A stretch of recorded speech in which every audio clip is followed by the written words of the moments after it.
정몽주는 고려 말의 충신으로 본관은 영일이고 자는 달가 호는 포운. 영일정씨 11세 손으로 동방이학의 조종이며 반만년 한국사를 대표하는 충신으로 일컬어지고 있다. 고려사에는 그와 관련하여 다음과 같은 글이 실려 있다. 정몽주가 예조정랑 겸 성균관 박사로 있을 때 경서 중에서 우리나라에 들어온 것은 오직 주자집주 밖에 없었다. 그러나 그가 강설한 내용은 사람들의 생각을 훨씬 뛰어넘어서 듣는 이의 의심을 깨뜨려 주었다.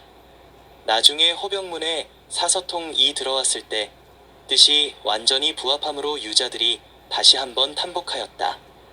이색은 자주 그를 칭찬하여 말하기를 정몽주의 이론은 어떠한 문제로 논란을 벌여도 이치에 들어맞지 않음이 없으니 동방성리학의 시조로 삼을 만하다고 하였다. 김장생, 송시열 등은 한국 유학의 원류를 밝히면서 한결같이 그를 비조로 꼽았다. 그러나 보다 더 주목할 만한 것은 외교적인 면에서 그가 이룩한 업적이다. 고려 말에는 중국의 명조와 일본 등과의 외교 관계가 더욱 복잡하단해졌다. 고려의 조정에서는 그를 여러 차례 외교사절로 파견하여 이들 나라와 교섭을 벌였던 바 그는 명과 일본 두 나라를 드나들며 이들 나라와 우호적인 관계를 맺는데 외교 수완을 발휘하였다. 그 수완이 워낙 뛰어나 국내외의 정계에서 그를 우러러볼 정도였으며 고려 말기 국지의 정치활동가로서 자타가 공인할 정도가 되었다. 포은 정몽주는 1337년 충수광 보기 6년에 경북 영천에서 일성부원군 정운관과 후일 선생에게 가마기 싸우는 고래 백노야 가지 마라라는 유명한 시조로 아들을 훈계했던 현철한 어머니 영천이씨 사이에서 아들 사형제 중 장남으로 태어났다. 그의 어머니 이씨가 아름다운 난초 화분을 안고 가다가 돌뿌리에 걸려 넘어지면서 화분을 깨뜨리는 꿈을 꾸고 사흘 후에 낳았다고 하여 처음 이름을 목난이라 했다가 목난이 9살 되던 해 그의 어머니가 대낮에 물레질을 하다가 고단하여 깜빡 잠이 들어 꿈을 꾸었는데 금빛나는 한 마리의 용이 뜰에 배나무 위에서 배를 따먹으며 빙그레 웃고 있었다. 그녀는 깜짝 놀라서 깨어나 나무를 쳐다보니 목난이 배나무 위에서 용처럼 웃고 있었다. 이런 일이 있은 뒤 그의 어머니는 몽자에다 용자를 붙여 몽룡이라고 고쳐 불렀다. 몽룡이 18세 되던 어느 날 새벽 그의 아버지 운관의 꿈에 중국 고대에 자기 형 무왕을 도와 은나라를 멸하고 주나라를 세웠던 주공이 나타나 몽룡은 후세에까지 가문과 명성을 길이 빛내게 할 것이니 소중히 키워라 하고 부탁하였다. 그리하여 관례를 치르면서 주공의 주자를 따서 이름을 몽주로 고쳤다. 몽주는 자라면서 충과 효와 의가 남달리 뛰어났다.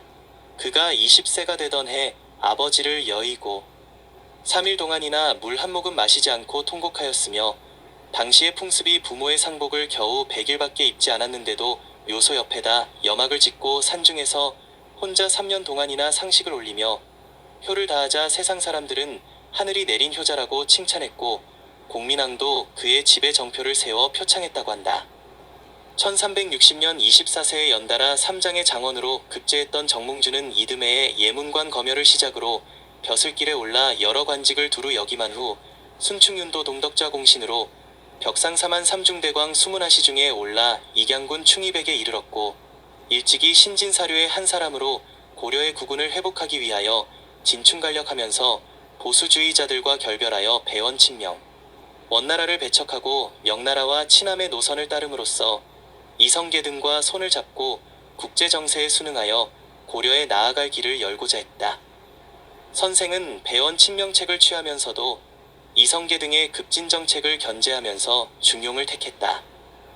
그리하여 공민왕 21년 1372년에는 서장관으로 명나라에 가서 높은 식견과 고결한 인품으로 명태조 주원장을 감동시켜 고려와 명나라 관계에 우호적인 길을 트고 돌아왔다.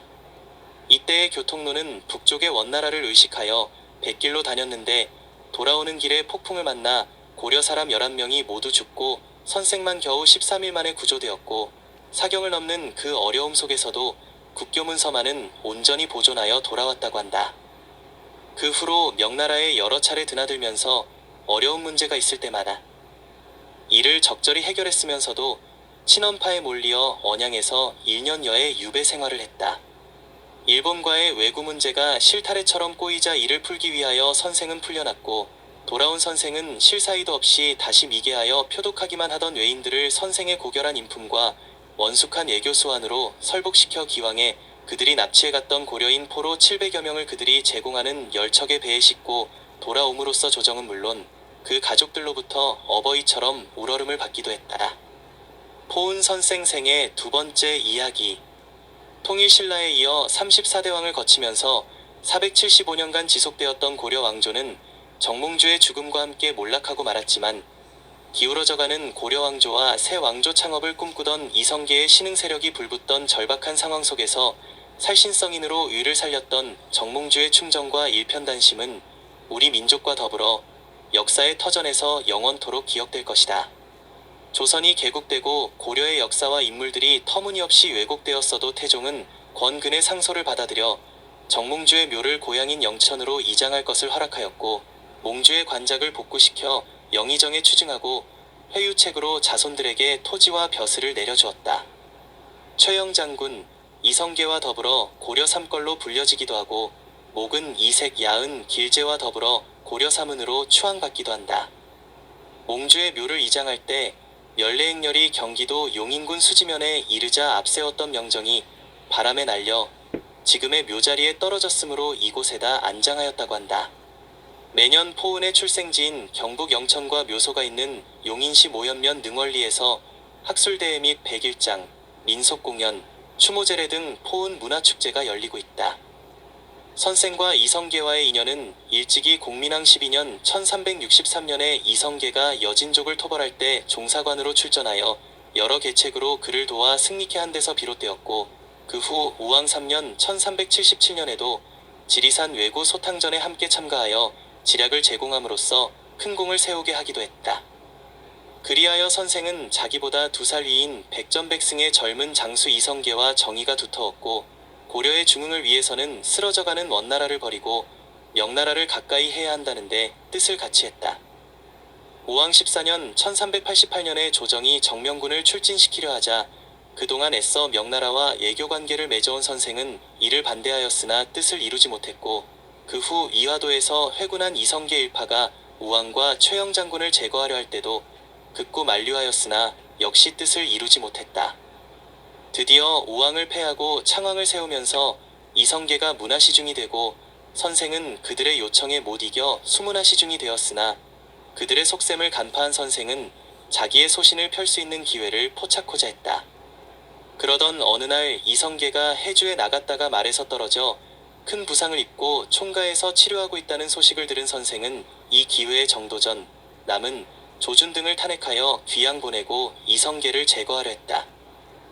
이 기밀을 알아챈 이성계의 아들 방언이 급히 자기 아버지를 개성으로 오게 하여 선생의 계획은 수포로 돌아가고, 이때부터 방언은 정몽주를 제거하려 했으나 워낙 조야에 신망이 두터운 선생을 제거할 구실이 없을 뿐 아니라 그의 아버지가 그것을 원치 않았다. 정도전, 남은, 조준 등을 중심으로 한 이성계 일파의 혁명 모의가 한창 무르익던 어느 날 밤 몽주는 이성계의 동향을 파악하고자 문병을 구실로 그를 방문하였는데, 이방원은 술자리를 마련하고 몽주의 심중을 떠보기 위하여 다음과 같은 시 한 수를 읊었다. 이런들 어떠하리 저런들 어떠하리 선앙당 뒷담이 무너진들 또 어떠리 혹은 만수산 드렁치기 얼거진들 또 어떠리 우리도 이같이 하여 안 죽으면 또 어떠리 이 시조가 널이 알려진 하여가이다. 정몽주는 이 시가 자기의 마음을 떠보는 것임을 알아차리고 술잔을 보내며 화답하였다. 이 몸이 죽고 죽어 100번 고쳐 죽어 백골이 진토되어 너기야 있고 없고 임향한 일편단심이야 가실 줄이 있으라. 이것이 유명한 안심가이다. 정몽주의 굳은 마음을 움직일 수 없음을 안 방언은 그를 제거할 수밖에 없다고 결심하고 신부 부하인 조영규를 시켜 군기고에서 쇠뭉치를 꺼내어 선지교 밑에 숨어있다가 몽주가 지나갈 때 치라고 하였다. 정몽주는 이 모의 사실을 변중량을 통하여 미리 알고 있었지만 피하지 않고 각오한 지 오래된 죽음을 조용히 기다렸다. 살해되던 날 아침 조상들의 신의에 절하고 부인과 두 아들에게 이르기를 충효를 숭상하는 가문인이 조금도 낙심 말라 는 유언을 남기고 집을 나섰다. 한사코 말려도 뒤를 따르는 녹사 김경조를 데리고 돌아오는 도중에 친구 성여환 집에 들러 술을 마신 후 다시 말을 타면서 수행하는 녹사 김경조에게 말하기를 너는 뒤에 떨어지거라고 하자 녹사는 소인은 대감을 따르겠습니다. 어찌 다른 데로 가겠습니까? 하였다. 정몽주는 말을 거꾸로 타고 김경조에게 말을 끌라 하면서 부모에게 물려받은 몸이라 맑은 정신으로 죽을 수 없어 술을 마셨고 흉한이 앞에서 흉기로 때리는 것이 끔찍하여 말을 돌려 탄 것이다 하며 선지교로 향하였다. 다리를 건너려는 순간 조영규를 비롯한 4명에서 5명의 괴한이 나타나 쇠뭉치를 휘두르며 달려들었다. 앞에서 가던 김경조가 먼저 쓰러지고 이어 정몽주가 피를 흘리며 말에서 떨어져 숨을 거두었다.